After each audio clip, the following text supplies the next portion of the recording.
On a des compétences qui sont inconscientes. Ça veut dire qu'on a des aptitudes, des capacités, des ressources dont on n'est même pas conscient. Si on a tous un inconscient, c'est qu'on est tous capables de réveiller nos compétences inconscientes. Il faut tenir en compte que l'hypnose et la PNL, ce sont des disciplines qui ne sont pas réglementées. Madame Zohor Lamrani, bonjour. Bonjour. Je vous remercie d'avoir accepté notre invitation. Ça fait plaisir. Aujourd'hui, nous allons parler de la compétence inconsciente. Alors, la première question. Alors déjà dans le mot compétence inconsciente, il y a le mot inconscient qu'il va falloir d'abord définir. Donc c'est très important de comprendre ce que c'est que l'inconscient. Alors l'inconscient, c'est le réservoir de toutes nos connaissances et de toutes nos capacités. Et dans notre inconscient, il y a aussi nos souvenirs passés, de l'enfance, tout ce qu'on a absorbé mais qu'on n'a pas forcément intégré. Parce qu'il y a une différence entre une information qu'on absorbe et une information qu'on intègre. Donc l'inconscient, dans l'inconscient résident toutes ces informations-là qu'on a peut-être oubliées ou bien qu'on n'a pas oublié, qu'on utilise dans notre vie de tous les jours. Alors, encore une fois, dans cet inconscient, qui est le réservoir de toutes nos connaissances, on a des compétences qui sont inconscientes. Ça veut dire qu'on a des aptitudes, des capacités, des ressources dont on n'est même pas conscient. Ça veut dire que peut-être qu'on a des capacités à être artiste peintre et on ne le sait même pas, ou qu'on a la capacité d'apprendre des langues étrangères comme ça, instantanément, et qu'on ne le sait même pas. Donc c'est ce qu'on appelle en fait les compétences inconscientes. Comment peut-on atteindre ce degré de compétence?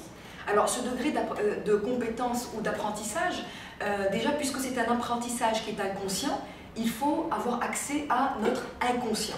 Et la façon dont on a accès à notre inconscient, c'est à travers des outils qui nous mettent dans un état modifié de conscience.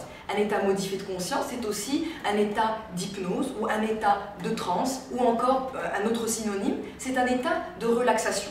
Donc quand on est dans cet état d'hypnose ou cet état de relaxation, nous avons automatiquement accès à notre inconscient. Donc notre inconscient devient ouvert et très réceptif à toutes les suggestions qu'on lui donne, mais aussi à toute l'information qui se trouve dans notre inconscient. Alors, il y a plusieurs outils tels l'hypnose, donc en hypnothérapie avec un thérapeute expérimenté et professionnel.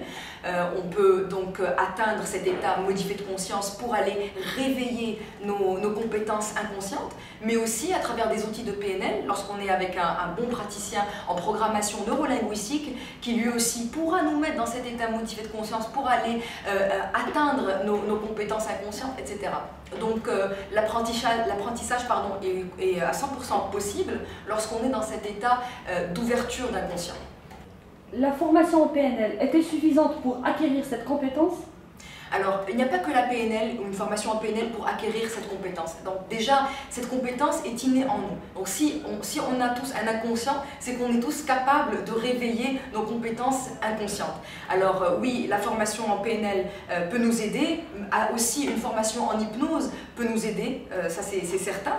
Mais ce qui est aussi important de savoir, c'est que même les séances de thérapie en PNL ou en hypnose peuvent nous aider. Ça veut dire qu'on n'est pas obligé de faire une formation pour aller développer nos compétences inconscientes. Il nous suffit de faire des séances d'hypnose, de PNL ou même d'auto-hypnose pour pouvoir réveiller nos compétences inconscientes.